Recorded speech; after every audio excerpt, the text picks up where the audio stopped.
আমাদের লক্ষ্মীপুর জেলা আর এর পাশের নোয়াখালী জেলাতে ওগুলোর জন্য বিখ্যাত। এই জেলাগুলো মানুষ প্রচণ্ড রকমভাবে ওগুলোর প্রতি আসক্ত। আর ওগুলো বছরে একবারই আসে নদীর পাড়ে বা চর অঞ্চলে যে ওগলা গাছগুলো থাকে, সেই ওগলা গাছগুলো থেকে বছরে এক সময় এই ফলগুলো সংগ্রহ করা হয়। এটা ফলও বলতে পারি নাই, ফুলও বলতে পারি নাই, ডাটার মতো এগুলা সংগ্রহ করে ওনারা আনেন এবং সংগ্রহ করে আনার পর রৌদ্রে শুকাতে হয়। এগুলা রৌদ্রে শুকানোর পর ধীরে ধীরে লাঠির সাহায্যে পাতিলের উপর রেখে বা প্লাস্টিক উপর রেখে ধীরে ধীরে বাড়ি দিয়ে দিয়ে এখান থেকে এক ধরনের আটার গুঁড়ি কিংবা ময়দার মতো এক ধরনের গুঁড়ি সংগ্রহ করেন।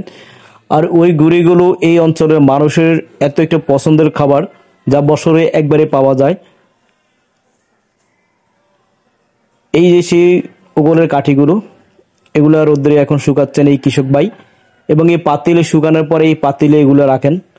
তো জিনিসটা দেখার পর ছবি তুললাম, ভিডিও তুললাম আপনাদের দেখার জন্য।